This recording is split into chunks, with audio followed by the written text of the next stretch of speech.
말씀은 나누겠습니다. 우리 옆 사람 같이 이렇게 인사하겠습니다. 우리는 그리스도의 자유를 누리는 교회입니다. 네, 한 번 더 인사하겠습니다. 서로 보시면서 인사하면 좋겠습니다. 축복하겠습니다. 항상 자유하십시오.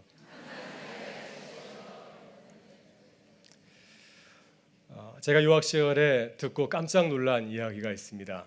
함께 공부했던 유학생 목사님의 가정에서 실제로 있었던 이야기입니다. 이 목사님은 직장 생활하다가 뒤늦게 신학을 공부하고 유학을 떠나게 되었습니다. 근데 가정 식구가 많았습니다. 아들이 4명이었습니다. 아들 넷, 부부 6식구가 살아간 것이 만만치 않아서 유학생활 내내 전역하면서 생활한 모양입니다. 추운 겨울날에도 생활비 아끼려고 히터를 틀지 않았습니다. 히터를 너무 틀지 않다 보니까 문제가 생겼습니다. 아이들 키가 동상이 걸려가지고 끝이 이렇게 까맣게 되었습니다. 그 모습을 보고 함께 공부하던 친구들이 너무하는 거 아니야? 그래도 추우면 히터 좀 틀지, 이제 그런 얘기를 했습니다. 그랬더니 이 목사님이 그제서야 히터를 틀지 않은 이제 고백을 한 거죠. 추운 겨울날에 난방비 아끼려고 히터 틀지 않았는데 그만 아이들이 동상에 걸린 것 같다고. 그랬더니 그 얘기를 들은 친구들이 얘기했습니다. 아니 자네 아직도 몰랐어? 기숙수의 안에 난방비 포함돼 있어. 얼마든지 틀어도 돼. 이 유학생 목사님은 기숙사비에 난방비가 포함되어 있다는 사실을 몰랐기 때문에 그새 그 히터를 틀지 않아서 아이들이 동상에 걸리고 만 것입니다. 혹시 우리 가운데 이런 분 안 계시죠? 여러분, 우리는 어떻게 살고 있습니까? 하나님의 자녀답게 하나님께서 우리에게 주신 자유를 마음껏 누리며 살고 있으십니까? 교회를 다니면 다닐수록, 신앙생활이 깊어지면 깊어질수록 그리스도 안에 있는 그 놀라운 은혜를 누리면서 매일매일 감사하며 살아가고 있습니까? 혹시 우리들의 모습이 난방비 아끼려고 했던 그 유학생 목사님과 같지는 않으신지요? 우리는 얼마든지 그리스도 안에서 주님이 주시는 참 평강과 자유를 누리며 살아가고 있습니다. 그러나 이 복음의 사실을 모르기 때문에 하나님의 자녀답게 살지 못하고 참 자유와 평강을 누리지 못하며 죄 가운데서 죄책감을 누리며 살고 있지는 않으신지요? 오늘 주님은 갈라디아 교인들이 겪고 있었던 심각한 자유의 문제를 우리에게 얘기해 주고 있습니다.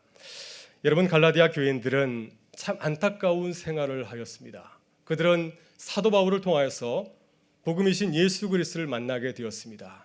그러나 바울 사도가 이제 갈라디아 교회를 떠났을 때 그 교회에 들어온 거짓 사도를 통하여서 복음을 잘못 이해하게 되었고, 또 그로 인해서 하나님의 자녀로서의 자유를 누리면서 살지 못하게 되었습니다.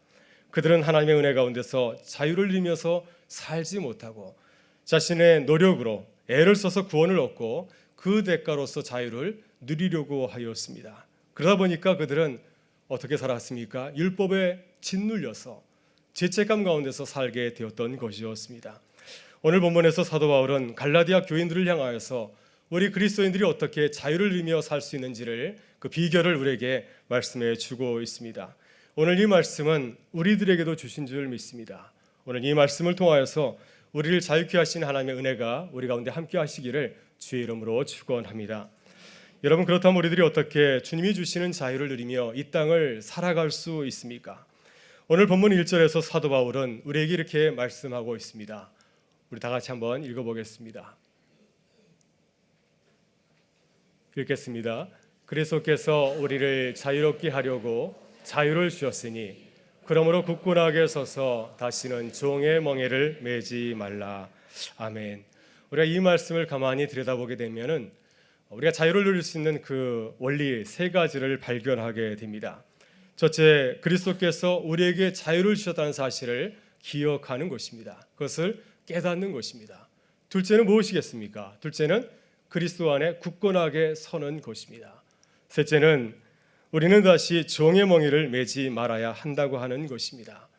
우리들이 그리스도인으로서 자유를 누리기 위해서 기억해야 될 첫 번째 원리는 무엇입니까? 그것은 그리스도께서 우리에게 자유롭게 하시려고 주신 그 자유를 기억하는 것입니다. 본문 1절에서 사도 바울은 아주 분명하게 강조해서 이렇게 얘기하고 있습니다. 그리스도께서 우리를 자유롭게 하려고 자유를 주셨으니 우리에게 자유를 주셨다고 말씀하고 있습니다. 여러분, 우리가 자유를 누릴 수 있는 길은 오직 한 가지이죠. 그것은 주님께서 우리에게 주시는 자유를 누리는 것입니다. 그리스도 외에 우리가 자유를 누릴 수 있는 길은 없습니다. 이것이 기독교의 복음이죠. 우리는 이미 알고 고백하는 것처럼 주님께서는 우리에게 자유를 주시려고 어떻게 하였습니까? 십자가에 달리셨습니다. 우리를 자유롭지 못하게 만드는 모든 장애물들을, 걸림돌을 제거하려고 주님께서는 친히 십자가에 달리셨습니다. 우리를 속이고 또 우리를 가로막고 있는 아주 무서운 세력들이 있습니다. 그것은 바로 우리를 속이는 죄와 율법의 영적인 그런 세력들이죠. 여러분, 죄는 늘 우리에게 이렇게 말하고 있습니다. 너는 죄인이야. 너 무서운 죄 졌잖아. 그러한 죄를 졌으면 당연히 그 대가를 받아야지. 그래서 우리로 하여금 죄의 사슬에서 벗어나지 못하게 합니다. 또 우리가 크고 작은 잘못을 저지를 때마다 죄는 우리에게 이렇게 얘기해 봅니다. 우리의 죄를 고발하고 우리를 정죄하죠. 죄는 우리들이 죄를 짓지 아니하고 완벽해야 하나님의 자녀가 될 수 있다고 우리에게 말합니다. 어떻게 너처럼 그런 무서운 죄를 지은 너가, 그런 위선적인 죄를 지은 너가 하나님의 자녀가 될 수 있나? 우리에게 이렇게 말합니다. 우리가 죄를 지으면 우리를 격려하는 것이 아니라 우리에게 큰 죄책감을 갖게 만듭니다. 그러나 우리들이 죄를 짓고 부끄러움을 느끼는 것은 아주 자연스러운 일입니다. 어떻게 보면 죄책감은 하나님께서 우리에게 주신 것이죠. 우리는 잘못을 저지를 때 죄책감을 통하여서 내가 부끄러운 죄를 저질렀다는 사실을 깨닫게 되고 하나님의 은혜를 사모하게 됩니다. 하나님의 은혜를 사모하며 나올 때 우리는 다시 한번 하나님의 그 죄 용서의 은혜를 누리게 되는 것이죠. 그러나 죄는 여기서 한 걸음 더 나아갑니다. 우리들이 죄책감에 사로잡게 만들고 또 우리가 하나님의 자녀라는 사실을 부인하게 만듭니다. 그리고 결국은 하나님의 그 자녀의 길을 떠나서 죄의 길을 걸어가게 만듭니다. 이렇게 죄는 우리가 하나님의 자녀로서 자유를 누리며 살아가지 못하게 만드는 최고의 방해꾼임을 우리가 알 수가 있습니다. 여러분, 율법도 그렇습니다. 우리 가운데 율법의 그 모든 사항을 지킬 수 있는 사람이 몇 명이나 되겠습니까? 그리스도 예수 안에, 예수 외에 누가 그 율법의 그 모든 말씀을 다 지킬 수 있습니까? 우리는 연약하고 약하기 때문에 율법을 어기고 거스를 수밖에 없죠. 우리가 하나님의 말씀을 지키지 않을 때마다 율법은 우리를 격려하고 다독이는 것이 아니라 우리를 정죄하고 고발하죠. 우리가 율법을 지키지 못하였기 때문에, 하나님의 말씀대로 순종하지 않았기 때문에 우리는 그 대가를 받아야 된다고 율법은 우리를 고발합니다. 그래서 우리는 늘 율법 앞에 설 때, 하나님 앞에, 말씀 앞에 설 때 자유하지 못합니다. 왜냐하면 우리는 하나님의 말씀을 잘 지키지 못하고 또 하나님 앞에서 부끄러운 죄를 범한 죄인이기 때문에 그렇습니다. 여러분, 주님께서는 이러한 우리 연약함과 부족함을 아시고 우리를 위해서 십자가에 달리셨습니다. 죄와 율법이 우리를 정죄하고 고발하는 그 모든 것을 다 사하시려고 주님은 우리를 위해서 십자가에 달리신 것이었습니다. 그래서 우리의 모든 죄와 율법의 문제를 다 해결해 주신 줄 믿습니다. 오늘 로마서 8장 1절과 2절에서 사도 바울은 우리에게 이렇게 선포하고 있습니다. 우리 이 말씀을 믿음으로 고백할 수 있기를 원합니다. 같이 한번 고백하겠습니다. 그러므로 이제 그리스도 예수 안에 있는 자들은 결코 정죄함이 없나니 이는 그리스도 예수 안에 있는 생명의 성령의 법이 죄와 사망의 법에서 너를 해방하였음이라. 아멘. 여러분, 그래서 우리는 이 말씀에 비춰볼 때 늘 예수 그리스도를 바라보아야 됩니다. 늘 예수 그리스도를 바라봐야지 우리가 참 자유를 누리면서 살아갈 수가 있습니다. 여러분, 우리가 육신의 눈을 가지고서 우리 자신을 바라보게 되면은 우리 자신으로부터도 자유할 수가 없습니다. 우리의 허물과 약점이 너무나 잘 보이기 때문에 그렇습니다. 완벽한 사람이라 할지라도 자신을 바라보게 되면 자신의 허물을 발견한다고 합니다.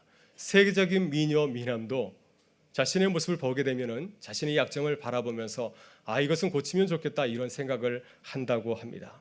우리는 하나님처럼 완벽하지 못하기 때문에 우리가 지은 잘못과 죄를 너무나 잘 알고 있습니다. 그래서 우리는 우리 자신을 바라볼 때 우리 자신으로부터 자유할 수가 없습니다. 왜냐하면 우리 자신이 우리 자신을 고발하기 때문에 그렇죠.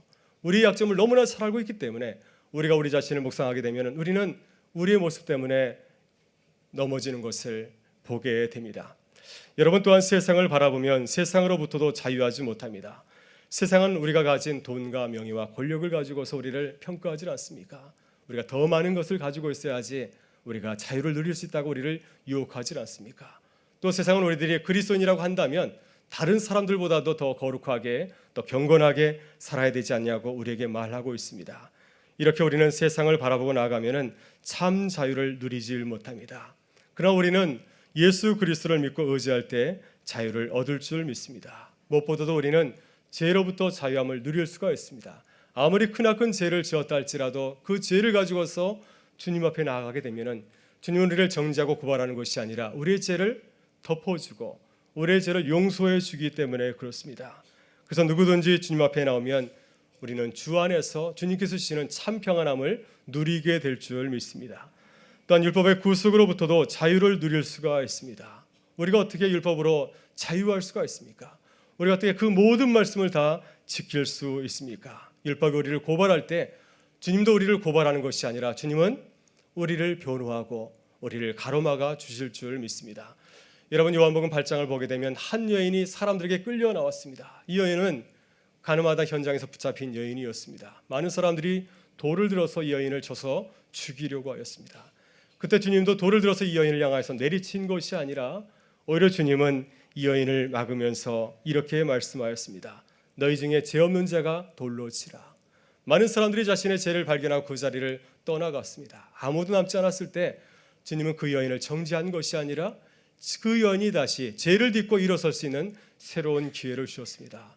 이제 다시는 죄를 짓지 말라 하면서 그녀를 평안히 돌로 보내었습니다. 여러분, 하나님의 자녀로서 자유를 누리며 살아가기 위해서 우리들이 해야 할 일이 무엇이겠습니까? 그것은 주님을 바라보는 것입니다. 나를 바라보는 것이 아니라, 세상을 바라보는 것이 아니라 주님을 바라보는 것인 줄 믿습니다. 주님은 우리에게 이미 놀라운 자유를 주셨음을 기억하면서 주님 앞에 나아가는 우리 모두가 되실 수 있기를 주의 이름으로 축원합니다. 다음으로 우리들이 그리스도인으로서 알아야 할 두 번째 자유의 원리는 무엇입니까? 그것은 우리들이 그리스도 안에서 굳건하게 서는 것입니다. 1절 말씀을 보게 되면 이렇게 말씀하고 있습니다. 그리스도께서 우리를 자유롭게 하려고 자유를 주셨으니 그러므로 굳건하게 서라, 굳건하게 서라고 우리에게 말씀하고 있습니다. 여러분, 우리들이 그리스도 안에 굳건하게 서기 위해서 해야 할 일이 무엇이겠습니까? 거짓 신앙은 버리고 그리고 바른 신앙은 지키는 것입니다. 우리가 그리스도인으로서 자유를 누리지 못하도록 방해하는 거짓 신앙들이 얼마나 많이 있는지 모릅니다. 그러한 신앙들을 가감히 버리는 것이죠. 우리 본문 3절의 말씀을 같이 한번 읽어보겠습니다. 같이 읽겠습니다. 내가 할례를 받는 각 사람에게 다시 증언하노니 그는 율법 전체를 행할 의무를 가진 자라. 여러분, 갈라디아 교인들, 하나님의 자녀이면서도 그들에게 자유를 빼앗아간 아주 거짓 신앙이 있습니다. 그것은 바로 율법주의였습니다. 율법주의가 무엇입니까? 율법주의는 우리가 자유를 얻고 구원에 이르기 위해서는 뭔가 하나님 앞에서 그럴듯한 업적과 공로를 세워야 한다고 하는 것입니다. 뭔가 다른 사람과 달라야 된다고 하는 것입니다. 그리스도의 은혜 말고 또 다른 무엇이 필요하다고 하는 것이죠. 그래서 이 거짓 교사들은 이방인들도 할례를 받아야 한다고 가르쳤습니다. 할례를 받고 율법을 행해야 우리가 구원을 받고 자유에 이를 수 있다고 하는 것입니다. 그들은 예수 그리스도의 보혈의 공로, 이것만 가지고는 부족하다고 했습니다. 이것만 가지고는 완전하지 못하기 때문에 우리가 완전한 구원을 얻고 완전한 자유를 누리기 위해서는 할례와 율법을 지켜야 한다고 주장하였습니다. 여러분, 우리는 이러한 율법주의, 공로주의를 경계해야 됩니다. 왜냐하면 우리가 이러한 율법주의에 빠져들게 되면은 십자가의 그 은혜를 가볍게 생각하기 때문에 그렇습니다. 그리고 나의 공로와 업적을 높이고 자랑하기 때문에 그렇습니다. 나를 높이다 보면은 우리는 그리스도에게서 떠날 수밖에 없게 됩니다. 본문 4절에서 바울 사도는 이렇게 말씀하고 있습니다. 우리 같이 한번 읽어보겠습니다. 4절의 말씀입니다. 율법 안에서 의롭다함을 얻으려 하는 너희는 그리스도에게서 끊어지고 은혜에서 떨어진 자로다. 아멘. 우리는 이 말씀을 기억하면서 우리의 모습을 돌아봐야 됩니다. 우리는 신앙생활을 하다 보면 처음에 예수를 믿을 때에는 참 겸손하였습니다. 하나님께 감사하였습니다. 그러나 시간이 지나면서 내가 드러나는 것을 보게 되질 않습니까? 계속해서 하나님의 은혜 가운데 내가 거하고 있다고 감사하며 나가는 것이 아니라 내가 이만큼 잘 사는 것, 우리 가정이 이렇게 편한 것, 내가 아는 사람이 잘 되는 것은 내가 뭔가 잘했기 때문에 그렇게 되었다고 생각할 때가 참 많이 있습니다. 여러분, 우리는 늘 율법주의, 공로주의를 늘 경계해야 됩니다.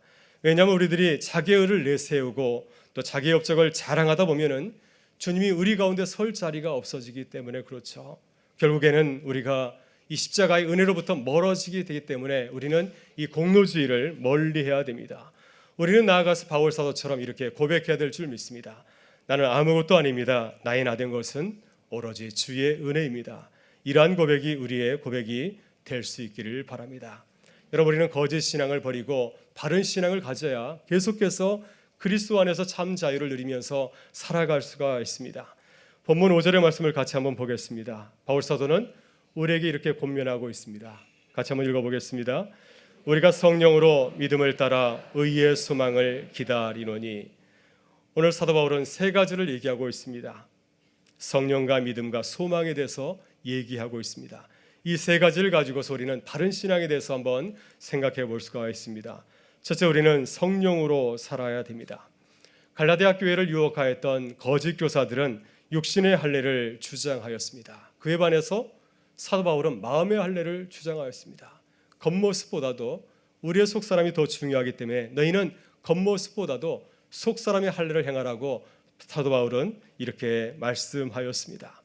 여러분, 율법에 따라 사는 사람들은 늘 겉모습에 치중하죠. 내가 다른 사람들에게 어떻게 보일까 늘 겉모습을 치중하는 것을 보게 됩니다. 그러나 성령을 따라 사는 사람들은 그렇지 않습니다. 늘 하나님의 음성에 민감하고 주님께서 나를 어떻게 보시나 하나님의 시선에 집중하는 것을 보게 됩니다. 그래서 우리가 성령으로 살기 위해서는 늘 기도해야 됩니다. 예수님께서는 우리에게 좋은 본을 보여주셨습니다. 아마 예수님처럼 바쁘신 분도 없었을 것 같아요. 예수님은 눈을 뜨자마자 수많은 사람들이 주님에게 몰려들었습니다. 매일같이 사람들 사이에서 살았던 것을 보게 됩니다. 또 예수님은 세상의 유혹을 참 많이 받았습니다. 예수님께서 기적을 베푸시고 좋은 말씀을 하였기 때문에 수많은 사람들이 예수님에게 몰려 들어왔습니다. 예수님의 인기가 하늘을 찌를 듯 하였습니다. 그러나 예수님께서는 세상의 인기에 영합하지 아니하고 끝까지 성령의 길을 걸어갈 수 있었던 것은 늘 시마다 때마다 기도하셨기 때문이었습니다. 늘 사역을 시작할 때 이른 새벽에 기도하시는 주님의 모습을 우리는 기억하지 않습니까? 또 주님께서는 마지막에 십자가의 고난과 죽음을 바라보시면서도 겟세마네 동산에 올라가서 밤을 새워 기도하셨습니다. 이렇게 주님께서는 기도하셨기 때문에 성령의 뜻을 따라 사는 승리하는 삶을 살아갈 수가 있었습니다. 여러분, 우리도 늘 바쁜 가운데 있지만은 바쁠수록 기도하는 하나님의 사람들 되실 수 있기를 바랍니다. 기도할 때 우리가 세상에 넘어지지 아니하고 주님께서 우리에게 주시는 자유를 누리며 살아가게 될 줄 믿습니다. 둘째, 우리는 믿음으로 살아야 됩니다. 이것이 바른 신앙입니다. 여러분, 믿음은 무엇입니까? 믿음으로 사는 것은 나를 의지하지 아니하고 주께서 베푸신 은혜를 바라보면서 나아가는 삶입니다. 우리가 어려울 때마다 주님을 찾는 것이 아니라 아무 문제가 없을 때에도 주의 말씀을 따라가는 것입니다. 고난의 길이라 할지라도 그것이 기도하는 가운데서 주님의 뜻이라고 생각한다면 그 믿음으로 나아가는 것입니다. 그 믿음의 길을 걸어가게 되면 주님께서 우리의 길을 인도하시고 우리에게 참 자유를 주실 것임을 믿고 나아가는 것인 줄 믿습니다. 여러분, 갈라디아 교인들을 유혹하였던 거짓 교사들은 믿음만 가지고서는 부족하다고 하였습니다. 믿음 말고 다른 것이 필요하다고 생각하였습니다. 그리스도를 믿는 것 말고 또 다른 것이 필요하다고 생각하였습니다. 그래서 그들은 할례도 행하고 또 율법의 말씀을 따른 것이었죠. 여러분, 그들의 모습이 우리의 모습과 많이 비슷하지는 않습니까? 우리도 때때로 믿음 말고 다른 것을 추구할 때가 얼마나 많이 있습니까? 그러나 우리가 세상의 이러한 유혹에 넘어가는 것이 아니라 아무리 어려운 순간이라 할지라도 언제 어디서나 그리스도를 바라보는 그 믿음만 가지고서 나가는 우리 모든 주의 백성들 되실 수 있길 바랍니다. 이 신앙을 붙잡을 때 주님께서 우리에게 참 자유를 누리면서 살아가는 기쁨을 더하여 주실 줄 믿습니다. 셋째, 우리는 우리의 의의 소망을 가져야 됩니다. 이것이 바른 신앙이죠. 그리스도인들은 종말론적인 신앙을 가진 사람들입니다. 이번 단기 선교 주제가가 마라나타입니다. 주여 어서 오시옵소서. 우리 그리스도인들은 현재만을 바라보지 않습니다. 과거에 집착하지 않습니다. 현재를 넘어서 미래를 바라보면서 나가는 하나님의 사람들을 믿습니다. 우리는 장차 오실 그 주님께서 다스리실 그 나라를 바라보면서 나가는 주님의 백성인 줄 믿습니다. 다시 오실 그 주님을 믿고 나아갈 때 우리가 세상 가운데 넘어지지 아니하고 주님께서 우리를 의롭다 하실 그때를 바라보면서 또 주님께서 우리에게 의의 면류관을 주실 그때를 바라보면서 믿음 가운데 승리하는 하나님의 백성들 되실 줄 믿습니다. 마지막으로 우리들이 그리스도인으로서 알아야 할 세 번째 자유의 원리는 무엇입니까? 우리는 다시는 종의 멍에를 매지 말아야 한다고 하는 것입니다. 우리 다시 한번 1절의 말씀을 같이 한번 읽어보겠습니다. 같이 한번 읽겠습니다. 그리스도께서 우리를 자유롭게 하려고 자유를 주셨으니 그러므로 굳건하게 서서 다시는 종의 멍에를 매지 말라. 아멘. 갈라디아서 4장 31절에서 사도 바울은 우리의 신분을 종이라 하지 아니하고 자녀라고 말하고 있습니다. 우리는 종의 자녀가 아니라 우리는 주인의 자녀라고 하는 거죠. 우리는 하갈의 자녀가 아니라 우리는 사라의 자녀라고 말씀하고 있습니다. 우리의 신분은 종이 아니라 하나님의 자녀라고 하는 것입니다. 여러분, 종의 특징이 무엇입니까? 종은 자유가 없습니다. 종은 주인이 시키는 대로 일하는 사람이죠. 주인이 시키는 대로 일을 해야 우리가 책망을 들지 않을 수가 있고 또 책임을 면할 수가 있습니다. 그러나 자녀는 그렇지 않습니다. 자녀는 주인이 시키는 대로 일하는 것이 아니라 자기가 하고 싶은 대로 일을 합니다. 내가 일을 하다가 실수해도 아버지는 나를 용서해 주시지 않습니까? 이것이 종과 주인의 아주 중요한 차이이죠. 여러분, 우리는 종입니까? 우리는 자녀입니까? 우리는 하나님 앞에 나아갈 때 어떤 모습으로 나가고 있습니까? 두려움에 떨며 나가고 있습니까? 아니면 감사하며 기뻐하며 즐거움으로 하나님 앞에 나아가고 있습니까? 오늘 사도 바울은 우리에게 우리의 신분에 대해서 말씀해 주고 있습니다. 우리는 종이 아니라 거룩하신 하나님의 자녀인 줄 믿습니다. 하나님 앞에 나아갈 때 하나님의 자녀로서 기뻐하며 감사함으로 나가는 우리 모든 주의 백성들 되실 수 있기를 바랍니다. 주님의 자녀로서 하나님의 뜻이 무엇인지를 생각하며 분별하며 그 뜻대로 행하는 하나님의 자녀들 되실 수 있기를 바랍니다. 본문 6절에서 바울은 자녀는 어떻게 살아야 된다고 말씀하고 있습니까? 자녀는 사랑으로서 역사하는 믿음을 가지고서 나간다고 말씀하고 있습니다. 주님께서 우리를 바라보실 때 사랑으로 바라보셨고 또 우리를 믿음의 눈으로 바라보았습니다. 우리의 모습이 부족하지만은 시간이 지나면 저 아이도 훈련하면 멋진 믿음의 사람이 될 거야. 사랑으로 바라보았고 믿음으로 우리를 바라보았습니다. 주님께서 우리를 그렇게 바라보신 것처럼 우리도 우리 자신을 그렇게 바라보고 우리 주변을 사랑과 믿음으로 바라보는 하나님의 사람들 되실 수 있기를 바랍니다. 이제 말씀을 마치고자 합니다. 헨리 라우에는 그에 져서 상처 입은 치유자라는 책에서 아주 기억에 남는 말을 남겼습니다. 우리가 가진 상처는 그랜드 캐니언과 같다고 하였습니다. 여러분, 그랜드 캐니언 아시죠? 그 사막 가운데 있는 그 협곡을 여러분 기억하시죠? 가보진 않았어도 아마 사진으로 보았을 것입니다. 우리의 상처가 그랜드 캐니언과 같다고 하는 것입니다. 우리가 지금까지 살아오면서 받았던 그런 상처들이 그랜드 캐니언처럼 아주 오래되었고 깊고 또 참 많다고 하는 것을 이렇게 얘기를 해주고 있습니다. 그런데 헨리 라우에는 나아가서 한마디 더 얘기하고 있습니다. 그러나 그리스도 안에서 그 상처들은 보물과 같다고 하는 것이죠. 그리스도 안에서 그 상처들은 치유받으면 보물과 같이 참 아름답다고 이렇게 얘기를 해주고 있습니다. 여러분, 저는 이 말을 가만히 묵상해 보았습니다. 왜 우리들이 그리스도 안에서 참 자유를 누리며 살아가지 못할까? 아마도 그것은 우리 안에 있는 상처가 이 그랜드 캐니언처럼 깊기 때문이 아닐까 생각이 듭니다. 그리고 또한 우리의 그 상처를 받아보면서 그것을 이해할 수 있는 믿음의 눈이 깊지 못하기 때문에 우리가 상처를 치유받고 또 자유 가운데 살아가지 못하는 것이 아닌가 하는 생각을 하게 되었습니다. 그러나 우리는 눈을 들어서 믿음으로 주님을 바라보고 의지할 때 주님께서는 우리의 상처를 통하여서 주님을 더욱 깊이 알게 하여 주시고 우리를 주 안에서 주님의 자녀로서 참 자유를 누리며 살아가는 기쁨으로 더하여 주실 줄 믿습니다. 이제 여름이 다 지나갔습니다.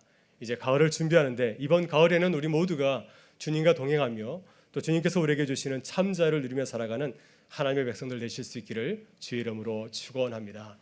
우리 다 같이 일어나셔서 함께 결대한 찬송으로 주 앞에 나가겠습니다. 이 땅에 오직 주밖에 없습니다. 우리에게 참 자유를 주실 수 있는 분은 주밖에 없는 줄 믿습니다. 함께 고백하며 나아가겠습니다.